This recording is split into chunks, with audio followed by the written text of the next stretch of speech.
있는데 또 다른 특별한 말씀을 할까 아니면 시리즈 설교를 시작할까 그런 생각을 하다가 우리 둘째 주간에 나눈 대로 우리 창립 주일에 나눈 대로 하나님께서 우리 교회를 이 땅 가운데 세우신 이유 하나님을 더욱더 사랑하도록 부르신 줄로 믿습니다. 또 이웃을 이 땅 가운데서 더 사랑하도록 부르신 줄로 믿고 사랑을 더 풍성하게 힘있게 이루어가려면 그러면 어떤 길로 가야 될까 고민하다가 십계명의 말씀을 주어 들었습니다.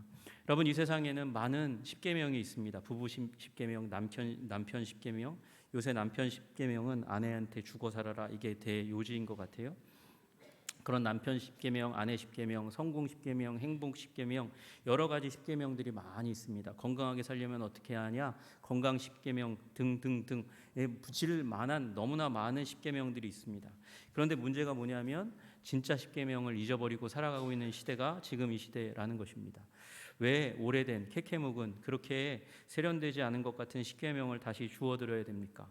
여러분이 출애굽 시기를 이제 학자들에 따라서 다르게 이제 계산을 해요. 보통 15세기 또는 13세기 둘 중에 하나 이렇게 얘기하는데, 그러면 짧게 잡으면 300년경, 길게 잡으면 3500년 경에 이 역사 가운데 하나님께서 모세를 통해서 이스라엘 백성에게 주신 이 십계명을 지금 왜 우리가 다시 주워들어야 하는가? 그리스도, 그 이후에 그리스도라는 우리 주님이 계신데 주님께서 가르친 것도 다 이해하기 힘든데 왜 모세의 법인가? 또 하지 말라고 얘기하는, 하지 말라는 거 딱 들으면 우리의 마음이 이미 벌써 다치잖아요. 다치니까 이게 마음을 다치게 만드는 이 십계명 말씀을 왜 우리가 지금 이 시대 가운데서, 현대의 시대 가운데서 캐캐묵은 것, 오래된 것을 다시 주워들어야 하나, 그런 생각을 하실 수 있습니다. 여러분, 그러나 여러분이 십계명이 그렇기 때문에 더 필요하다고 저는 굳게 믿습니다. 지금 다원주의의 세계입니다. 도덕적인 기준이 절대적인 기준을 인정하지 않는 시대 가운데 살고 있어요. 그래서 무슨 일이 일어나고 있습니까? 여러분, 남자와 여자 두 성으로 이루어졌다는 절대적인 성 구분이 사라지고 너무나 많은 성 구분, 남자 여자가 아니라 수많은 이상한 괴상한 성 구분을 적용하는 미국, 그 미국이 얼마나 혼란함 가운데 이제 처하게 되었는지는 우리는 보게 됩니다. 여러분, 그리고 그 미국 땅뿐만 아니라 유럽 세계가 도덕적 기준이 무너졌습니다. 왜 그렇습니까? 그 이유 중에 하나가 하나님의 윤리도덕의 기준인 십계명을 떠났기 때문에 그렇습니다. 1988년에 미국 갤럽이 미국 사람들이 얼마나 십계명을 잘 알고 있는지 확인하려고 한번 설문조사를 했는데 미국인의 15% 정도 많이 십계명 가운데서 5개 정도만 알고 있다는 거예요. 여러분, 그러니까 얼마나 십계명을 기억하지 못하는 일이 일어나고 있습니까? 그것이 미국의 영적 도덕적 타락의 이유라고 얘기하는 것이죠. 여러분, 이 십계명은 우리 기독교의 보화와 같은 것입니다. 그리고 이 보화를 우리가 주워 담을 때 우리는 건강한 그리스도인으로 자랄 수 있는 것이죠. 제임스 패커라는 우리 하나님을 아는 지식이라는 아주 유명한 저서를 쓰신 목사님이 계십니다. 그분이 그렇게 얘기했습니다. 기독교는 누구에게든 본능적이지 않다. 그냥 자기가 태어나면서 들어오면서 그냥 체득할 수 있는 그런 종교가 기독교는 아니다, 그렇게 얘기하는 것입니다. 아무 노력 없이 우연히 선택할 수 있는 신앙이 아니다. 기독교는 배워야 하며 따라서 가르침이 필요하다, 그렇게 얘기했습니다. 그래서 기독교 역사는 우리 초대교회 오순절 성령 강림이 임한 다음에 성령 충만한 교회인데도 불구하고 언제든지 문답이 가르치고 배우는 것이 가득했습니다. 그 가운데 중심을 차지하는 것, 그것이 기독교의 3대 보물이라고 불리우는 것, 사도신경과 주기도문과 그리고 십계명이라는 것이죠. 여러분, 우리는 무엇을 믿는가? 그것이 바로 사도신경에 담겨져 있습니다. 그리고 우리는 무엇을 믿으며 어떻게 살아가는가에 대한 가치가 십계명에 담겨져 있는 것이에요. 무엇을 하고 무엇을 하지 말아야 되는가? 윤리와 도덕의 핵심, 그리고 그 윤리와 도덕의 핵심 중에 핵심이 무엇입니까? 우리가 지지난주에 나눈 대로 사랑입니다. 하나님을 사랑하고 이웃을 사랑하는 것, 그것으로 우리의 행동을 가득히 채워야 한다. 그것이 기독교인의 3대 보물, 그 가운데 중심을 차지하는 것이죠. 그리고 주기도문입니다. 주기도문은 무엇을 기도할 것인가 예수님께서 우리에게 가르쳐 주신 것이고, 다시 얘기하면 우리는 무엇을 소망하며 열망하며 기도하며 바라보면서 살아갈 것인가를 가르친 것입니다. 여러분, 여러분, 그래서 루터나 칼빈과 같은 종교개혁자들, 이제 종교개혁을 1517년에 루터가 일으키고 나서 그 다음에 카톨릭과 세력 싸움을 해나가면서 생존을 해야 되는 그 시기에 가장 중요하게 가르쳤던 것, 그것이 교리문답입니다. 그래서 루터가 1517년에 종교개혁한 다음에 12년 후에 어린이 요리문답을 만들었어요. 요리란 요점 정리, 교리의 요점이라는 것입니다. 그것을 만들고 나서 그 이후로 수많은 요리문답, 교리문답이 쏟아져 나옵니다. 여러분, 웨스트민스터 요리문답, 하이델베르크 요리문답, 성공의 기도서 요리문답, 그리고 교단들마다 교단이 특색을 갖추면서 나타날 때마다 요리문답을 갖추고 그 가운데 중요한 3대 본물이 바로 이 주기도문과 사도신경과 십계명이라는 것이죠. 여러분, 우리 또 현대에도 마찬가지입니다. 현대에는 그러면 우리 이 요리문답은 우리 교단에서 세례 줄 때만 주는 것인가? 아닙니다. 지금 이 시대 가운데서도 유명한 책들은 다 요리문답의 성격을 가지고 있는 책들이 많아요. C.S. 루이스의 진정한 기독교도 요리문답 써있고, 존 스토트의 기독교의 기본 진리도 요리문답 써있고, 빌리 그람이 썼던 하나님과의 평화도 결국은 우리가 무엇을 믿는가 요점 정리, 기독교의 기본 진리를 가르치고 있는 것입니다. 여러분, 그래서 한국교회도 마찬가지입니다. 성경 안쪽에 주기도문과 사도신경이 있고, 또 반대편 안쪽 표지에는 십계명이 빼곡히 수놓아져 있는 그런 성경이 대부분 우리 한국교회의 성경입니다. 여러분, 그만큼 십계명은 중요한 것입니다. 오래된 것이지만 그렇다고 낡은 것은 아니라는 사실을 기억하시기를 주님의 이름으로 축복합니다. 그래서 이 십계명의 말씀을 우리 마음 가운데 다시 한번 새기고, 말미암아 우리의 도덕적인 수준이 올라가고 사랑의 삶이 올라가고, 그리고 그리스도를 닮은 그런 한 사람 한 사람으로 서나가기를 간절히 소원하는 마음으로 십계명 시리즈를 시작해야 되겠다, 그렇게 결단하게 되었습니다. 여러분, 십계명의 말씀을 통해서 하나님이 주시는 약속을 받아 누리시는 여러분들 되시기를 주님의 이름으로 축복합니다. 여러분, 제가 약속이라고 말씀드렸습니다. 약속. 여러분, 이 이스라엘 백성이 출애굽했어요. 출애굽해서 이 홍해를 건너서 가는 그 가운데서 19장에 이제 하나님과 언약식을 맺습니다. 언약식을 맺고 그 언약식을 거행하며 하는 그 가운데서 처음으로 말씀하신 하나님의 이 율례와 규례, 그것이 바로 십계명이라는 사실을 우리 보게 됩니다. 그래서 십계명이 어디 처음 나와요? 출애굽기 20장에 나오는 거예요. 19장에 언약식하고 그 다음에 20장에 이제 하나님께서 이들에게 십계명 말씀을 주시는 겁니다. 여러분, 그 십계명 말씀을 주시면서 뭐라고 말씀하세요? 나는 너를 애굽 땅 종되었던 집에서 인도하여 낸 내 하나님 여호와니라 말씀하세요. 여러분, 그러니까 출애굽의 하나님, 너희를 인도해낸 구원의 하나님이 이제 10가지 이제 율법의 가장 중요한 말씀을 너희들에게 수여한다라고 말씀하시는 거예요. 그에게는 구원을 했으니까 나는 너희들에게 이걸 요구한다 말씀하심과 동시에 내가 구원했으니까 이 말씀을 따라 살면 내가 너희들을 지키고 보호하고 그리고 강하게 하겠다고 말씀하시는 말씀이신 것이죠. 여러분, 출애굽했습니다. 출애굽하고 나서 이스라엘 백성이 맞닥뜨리게 된 것은 광야입니다. 광야에서 먹을 것이 없습니다. 굶주립니다. 배고픕니다. 그래서 하나님을 향해서 불평했습니다. 또 물이 없습니다. 물이 없어서 불평하고 눈물을 흘리고 괴로워했습니다. 그 가운데 하나님께서 물을 주셨습니다. 그리고 그들과 이제 언약식을 맺으면서 그러면서 내가 너희들을 이제 애굽에서 탈출해내게 한 구원한 여호와다 말씀하시면서 하시는 말씀이 뭘까요? 이 10가지 말씀을 잘 지키면 이 613가지 우리 이 미츠바의 그 집합체인 모세오경의 모든 율법의 말씀이 있지만 그거 다 기억하기가 어려우니 그 머리에 해당하는 십계명 말씀을 주는 거예요. 주시고 그 말씀을 잘 지키면 내가 너희들을 이 광야에서 물을 주고 먹을 양식을 주는 것처럼 너희들의 삶을 지키고 보호하고 구원의 하나님이 너희들을 지속적으로 구원의 삶으로 이끌어 주시겠다, 풍성의 삶으로 이끌어 주시겠다 말씀하시는 것이죠.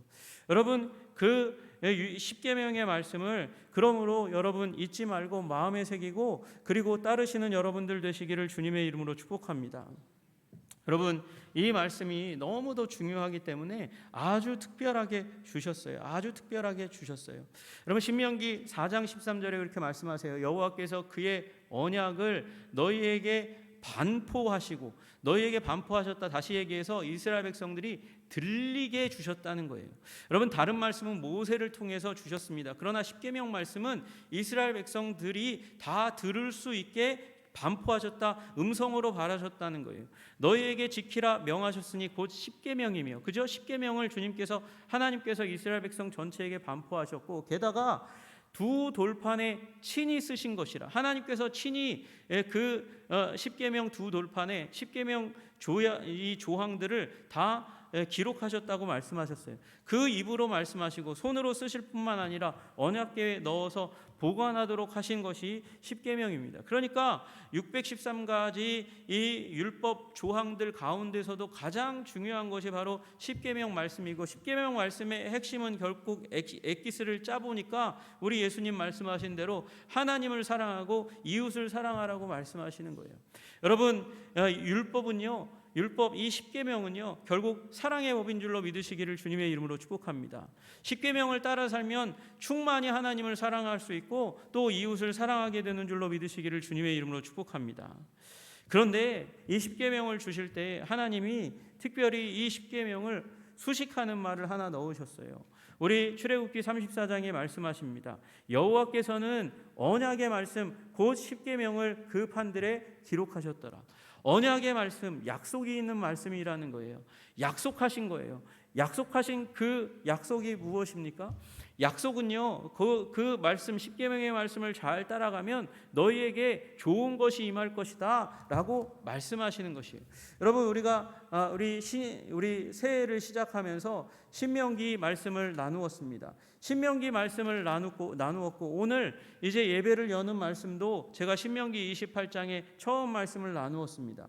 여러분, 여기 신명기 28장의 말씀의 내용이 무엇입니까? 내가 내 하나님 여호와의 말씀을 삼가 듣고 내가 오늘 내게 명령하는 그 모든 명령을 지켜 행하면, 여러분 613가지의 명령이 있어요. 그런데 그거 다 기억하기 어렵죠. 그러니까 그 엑기스로 십계명을 주신 거예요. 그 십계명 명령을 잘 지켜 행하면 하나님께서 무슨 일을 하십니까? 내 하나님 여호와께서 너를 세계 모든 민족 위에 뛰어나게 하실 것이라.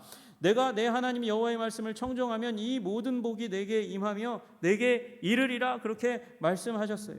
여러분, 그리고 뒤에 쭉 나오는 말씀이 무엇입니까? 그들이 어디에 있든지 무엇을 하든지 누구와 함께 있든지 복을 얻을 것이라는 것입니다. 여러분, 이 복을 십계명의 말씀을 마음 가운데 두고 준행함으로 말미암아 받으시는 여러분들 되시기를 주님의 이름으로 축복합니다. 여러분, 우리 이 신년 새해가 되면 사주팔자 보는 사람들 많아요. 점집에 가서 이제 운세를 보는 사람들이 굉장히 많습니다. 여러분, 그 가운데서 사람들이 묻는 게 뭐예요? 그 사람을 만나는 게 좋습니까, 나쁩니까? 헤어지는 게 좋습니까, 나쁩니까? A 회사가 있고 B 회사가 있습니다. 어느 회사에 들어가야 합니까? 어느 학교를 가야 됩니까? 그렇게 묻습니다. 여러분, 그 가운데는 선택의 문제가 담겨져 있어요. 어느 자리에 가면 어느 자리에 갈 수 없기 때문에 여러분, 그게 복된지 저주인지 어떻게 합니까? 그러나 하나님은 말씀하세요. 네가 율법의 말씀을 따라가면, 율법의 그 머리에 해당하는 십계명을 붙들고 살아가면 네가 무엇을 하든지 누구와 함께 있든지 어디에 하든지 어떤 직업을 갖든지 어떤 학교를 가든지 어떤 회사를 가든지 너는 복을 얻을 것이라 말씀하시는 거예요. 여러분, 그러므로 십계명을 붙드는 것이 복받는 길인 줄로 믿으시기를 주님의 이름으로 축복합니다. 이거 하나님이 약속하신 거예요. 제가 약속하는 거 아니고요. 유명한 목사님이 약속하시는 게 아니에요. 이스라엘을 구원하신 그 애굽에서 10가지 재앙으로 그 강대한 나라를 때리시고 멸하시고, 그리고 이스라엘 백성들 이 200만 명이 건널 만한 홍해를 가르시는 기적을 행하시는 하나님께서 말씀하시는 약속입니다. 여러분, 십계명의 말씀 그걸 붙들고 여러분 주님 따르시는 여러분들 되시기를 주님의 이름으로 축복합니다. 그리하면 무슨 일이 일어날까요? 그 복 중에 하나가 삶의 관계가 회복되는 것입니다.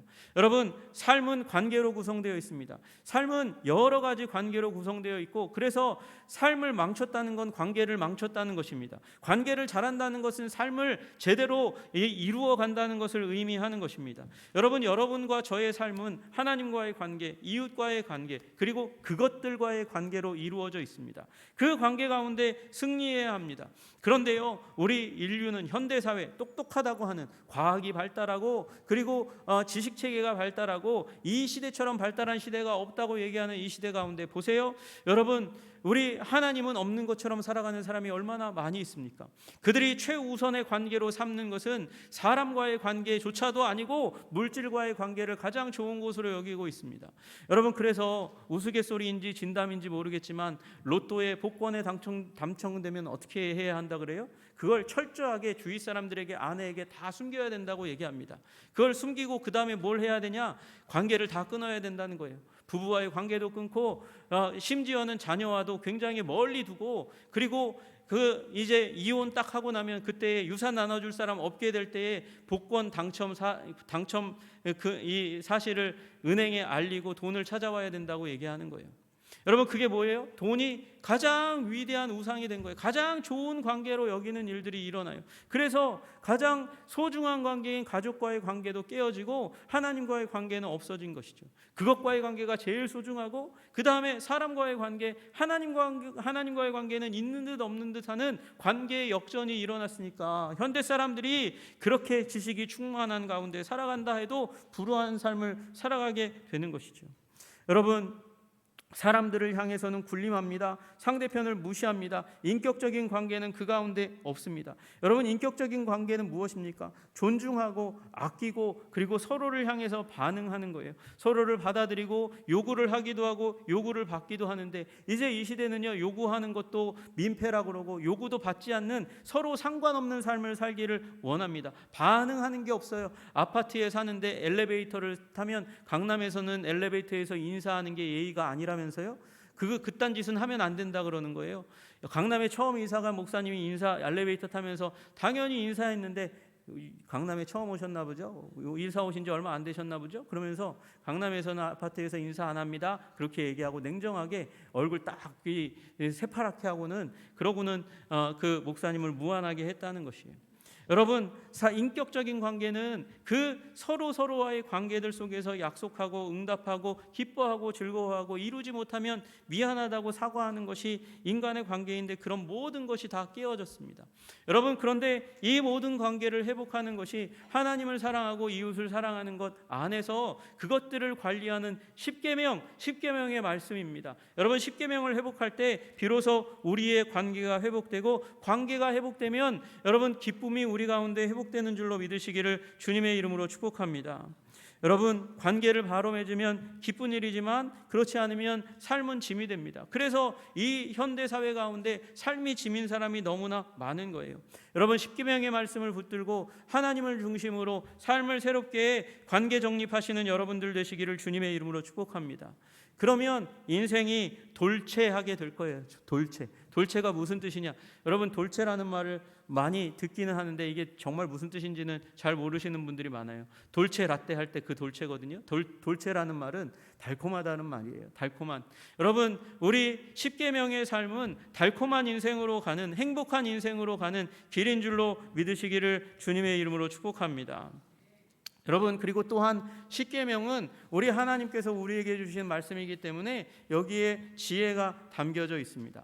여러분, 자동차를 사건 그리고 전자제품을 사건 거기에 뭐가 있습니까? 설명서가 있습니다. 설명서 다 뒤져본다 한들 그 모든 부속품의 존재 여부와 그리고 그 부속품이 기능하는 그 기능들에 대해서 다 쓰여져 있지 않아요. 우리는 그걸 다 이해할 필요가 없는 거죠. 여러분, 우리 인간 세상의 모든 진리를 다 탐구하고 나서 유레카, 이제 알았다라고 얘기할 필요가 없습니다. 하나님의 말씀, 하나님께서 해라 하지 말라 하시는 율법의 말씀을 우리가 잘 적용하면 그게 매뉴얼이니까 행복한 삶을 살아갈 수 있는 거예요. 여러분, 우리 교회가 허락해 주셔가지고 차를 새로 마련했는데 거기 보니까 이 차의 모든 부속을 다 점검하라 하지 않고 뭘 줘요? 자동차 사용 설명서를 주더라고요. 근데 2권을 줬어요. 2권을. 두꺼운 거 1권을 주고 그 다음에 이 핵심 요점이 적혀져 있는 아주 얇은 거 하나 주더라고요. 하나가 또 따로 있더라고요. 여러분, 우리 주님께서 성경책을 주셨어요. 이게 우리 인류가 행복하게 살아갈 수 있는 매뉴얼입니다. 그런데 이거 다 읽으려고 그러면 1년도 너무 버겁다고 얘기하는 분들이 너무 많아요. 여러분, 그런데 행복하게 살 수 있는 요점 정리가 무엇입니까? 십계명인 줄로 믿으시기를 주님의 이름으로 축복합니다. 십계명 말씀만 잘 지켜도, 여러분, 이 십계명 말씀만 잘 지켜도 나라와 민족이 어지러움 가운데, 혼란 가운데 벗어나서 질서를 갖출 수 있게 돼요. 여러분, 십계명 말씀만 지켜도 그렇다는 거예요. 도널드 레이건이 그랬어요. 이 십계명 말씀만 잘 지켜도 미국은 아름다운 사회, 변화된 사회가 될 것이다. 그렇게까지 얘기했습니다. 여러분, 이 단순한 10가지의 조항만 잘 지켜도 여러분의 삶이 질서를 갖추고 관계가 새롭게 정립되고 힘을 얻게 될 줄로 믿으시기를 주님의 이름으로 축복합니다. 심지어 우리 십계명은요, 그냥 율법의 조항이 아닙니다. 십계명은 그 가운데 어머니의 마음을 가지고 계시는 아버지의 뜻이 거기에 담겨져 있어요. 어머니의 마음을 가진 우리 아버지 하나님의 그 엑기스가 십계명 가운데 있는 거예요. 여러분, 잠언 1장 8절에 말씀하십니다. 내 아들아, 내 아비의 훈계를 들으며 내 어미의 법을 떠나지 말라. 여기 말씀하시는 훈계와 법이 이 토라, 모세오경에 담겨져 있는 하나님의 법들입니다. 그 하나님의 법들 중에 정수인 십계명, 그것을 아버지와 어머니가 전해주라는 거예요. 왜요? 우리 아버지 하나님께서 어머니의 마음으로 우리에게 주신 것이에요. 잠언 6장 20절도 똑같은 말씀이 거기에 심겨져 있습니다. 여러분, 제가 많이 갈등했어요. 많이 어려워했어요. 아이들을 5명이 있는데 그 중에 단 하나라도 잘못되면 좋겠다, 안 좋겠다? 안 좋죠. 하나라도 잘못되면 안 되잖아요. 그래서 아이들이 점점 커가면서 그 아이들에게 꼭 중요한 거를 가르쳐줘야 되겠다. 그래가지고 제가 무슨 얘기를 먼저 했냐? 얘야, 도박하지 말아라. 그랬더니 아내가 펄쩍 뛰면서 그런 얘기를 왜 하냐고, 도박 얘기를 왜 하냐고 막 펄쩍 뛰면서 얘기해요. 여러분, 이런 뉴스에서 나오잖아요. 뉴스에서 아주 험한 얘기가 너무 많이 나와요. 그래서 보니까 여러분, 요새 아이들 고등학교에 아이들 몇 명을 섭외해가지고 걔네들에게 이제 도박 사이트에 있는 사람들이 돈을 막 주고, 그리고 걔네들로 학교에 가서 10명 20명씩 애들을 이 소집해 와가지고, 소집해 오면 돈을 더 준다는 거예요. 돈을 더 줘가지고 돈을 벌게 만든대요. 그걸 통해서 아이들이 고등학교 때부터 도박에 빠지게 하는 일들이 일어난다는 거예요. 그러니까 그 뉴스를 보고 나서 도박하지 말아라 얘기하니까 하지 말라고 그러는 거예요. 여러분, 게다가 또 무슨 얘기가 요새 TV에 많이 나와요? 마약 얘기가 나오잖아요. 마약하지 말아라 얘기하면 또 아내가 하지 말라고 그래요. 여러분, 그 끔찍한 얘기를 얘기하지 않고 어떻게 아이들을 잘 키울 수 있을까 고민하는데 떠오르는 게 십계명 말씀이에요. 여러분, 십계명의 말씀만 잘 지키면 내가 해야 할 것과 하지 말아야 될 것이 내 마음 가운데, 우리 청소년들의 마음 가운데 자리 잡고, 그래서 더러운 곳으로, 추악한 곳으로 가지 않고 하나님께로 더 가까이 가는 일들이 일어나게 될 줄로 믿으시기를 주님의 이름으로 축복합니다. 여러분, 사랑은 물불을 안 가립니다. 사랑은요, 눈이 멉니다. 사랑은 그런 거예요. 그래서 현대의 아버지 어머니들이 지금 눈이 멀어가지고 자기 아이들이 너무 귀해서 선생님들을 찍어내리다가 지금 교권 문제가 일어나게 된 것이에요. 여러분, 사랑은 눈을 멀게 하는 거예요. 그러면 그 사랑에 눈을 달아줘야 되잖아요. 그게 바로 율법인 줄로 믿습니다. 여러분, 우리 사랑에 눈을 달아주지 않으면, 그러면 우리의 사랑에 방향도 없고 목적도 없고 깨어지고 부서지는 가운데로 파괴적인 것으로 가는 일이 일어나는 것이죠. 여러분, 우리 사랑의 율법, 우리를 사랑으로 세우시고 아름답게 하시는 하나님의 율법 가운데로 나아가시는 여러분들 되시기를 주님의 이름으로 축복합니다. 여러분, 그리고 이 율법은 그리스도께서 온전하게 하신 것이에요. 그래서 아직도 유효한 것입니다. 그리스도께서 온전하게 하셔서 우리를 온전하게 하시는 것이 십계명의 말씀을 중심으로 한 하나님의 말씀의 정신인 것이죠. 여러분, 십계명은 그래서 낡은 것이 아닙니다.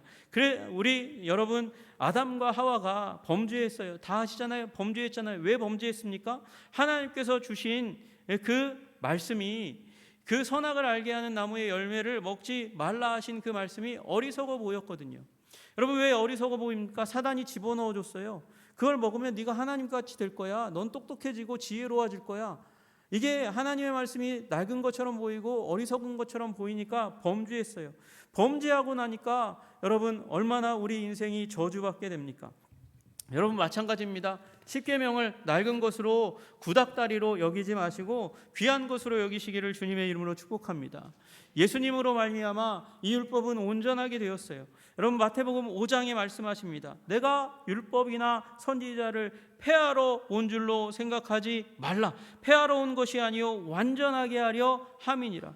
여러분 예수님께서는 이 율법을 완전하게 하시겠다고 말씀하세요. 여러분 모세가 율법을 주었어요. 그런데 모세의 율법을 주었더니 이 낡은 마음을 가지고 있는 사람들이 율법을 잘못 해석해서 낡은 것으로 만들었어요. 그 사람들이 누굽니까? 바리새인들입니다. 바리새인들은 율법의 조항들은 지키는데 율법의 본질적인 정신인 사랑을 수술해 가지고 완전히 띄어내 버렸어요. 그리고 율법의 조항들은 열심히 지키는데 그 안에 사랑은 없는 기괴하고 이상한 그런 신앙 행태를 만들어 놓았습니다. 예수님께서 오셨어요. 그것을 다시 바로잡겠다고 말씀하시는 거예요. 완전한 율법인데 너희들이 그 낡은 마음 죄성을 가지고 해석해서 훼손시킨 이 말씀을 나는 회복하기 위해서 완전하게 하기 위해서 왔다라고 말씀하시는 것이죠. 그러면서 또한 이 율법의 말씀은 영원한 것이라고 말씀하세요. 진실로 너희에게 이르노니 천지가 없어지기 전에는 율법의 1.1획도 결코 없어지지 아니하리라. 여러분 이게 글자에서 한자 빠지고 한자 들어가고 이게 점이 획으로 바뀌고 뭐 이런 말씀인가요? 여러분 그게 아니라 율법을 따르게 하는 삶을 예수님께서 이제 우리들의 삶 가운데 선물로 주셔서 영원까지 이르게 하겠다고 말씀하시는 거예요. 여러분 그러므로 율법은 그리스도께서 회복시키신 것이니까 여러분이 율법을 소중하게 여기시는 여러분들 되시기를 주님의 이름으로 축복합니다. 여러분 어떤 사람이 와가지고 예수님께 물었어요. 천국 가려면 영생 얻으려면 어떻게 합니까? 그때 예수님께서 말씀하셨어요. 예수님께서 이르시되 살인하지 말라, 간음하지 말라, 도적질하지 말라, 거짓 증언하지 말라, 내 부모를 공경하라, 내 이웃을 내 자신과 같이 사랑하라 말씀하시는 그 말씀을 하셨어요. 여러분 십계명의 주요한 말씀들 대인계명에 대한 말씀을 하신 거예요. 예수님은 결코 십계명을 무시하지 않았습니다. 여러분 예수님께서 온전하게 하신 그 십계명의 말씀을 우리 심령 가운데 심으시기를 주님의 이름으로 축복합니다. 또한 사도들도 마찬가지예요. 요한일서 5장 3절에 보면 말씀하세요. 하나님을 사랑하는 것은 이것이니 우리가 그의 계명을 지키는 것이라. 여러분 우리 2025년에 더욱 힘써 하나님 사랑하시기를 주님의 이름으로 부탁드립니다. 여러분 힘써 서로를 이웃을 이 세상에 속한 사람들을 더 사랑하시는 여러분과 제가 되기를 소원합니다. 여러분 그런데 하나님을 사랑하는 것, 그 가운데서 가장 중요한 하나님을 사랑하는 것이 이것이니 우리가 그의 계명을 지키는 것이라 말씀하세요. 여러분 십계명의 말씀을 소중한 것으로 여기시고 그것을 지키시기로 결단하는 여러분 가운데 하나님께서 여러분 우리의 삶을 온전하게 아름답게 하시는 일이 일어나게 될 줄로 믿습니다. 십계명의 말씀은 낡은 것이 아닙니다. 소중한 것입니다. 주님께서 친히 말씀하셔서 이스라엘 백성들이 다 듣게 하셨을 뿐만 아니라 손가락으로 쓰신 말씀입니다. 여러분 이 말씀은 우리의 관계를 새롭고 아름답게 하는 것인 줄로 믿으시기를 주님의 이름으로 축복합니다. 아버지의 그 뜨거운 사랑의 마음으로 우리에게 주신 것이니 우리의 삶이 사랑으로 가득 차게 될 것이고 우리 온전하신 하나님께서 주신 이 율법을 예수님께서 온전하게 하셨으니 그 말씀을 따라가면 우리가 온전한 존재로 주님 앞에 설 줄로 믿으시기를 주님의 이름으로 축복합니다. 그러므로 십계명을 따라서 주님을 따라가는 여러분들 되시기를 주님의 이름으로 축복합니다. 기도하겠습니다. 하나님 아버지 우리 민족의 명절 설을 맞이합니다. 그 가운데 하나님 아버지 우리 십계명의 말씀들을 다시 한번 마음 가운데 새기면서 하나님 아버지 이 설날 기간들을 주님 하나님을 더 사랑하고 이웃들을 더 사랑하는 귀중하고 아름다운 기회의 삶으로 삼아갈 수 있도록 우리를 도와주시고 인도하여 주시옵소서. 주님께서 홀로 영광 받아주시기를 간절히 소원하며 예수님 이름 받들어 기도드리옵나이다. 아멘.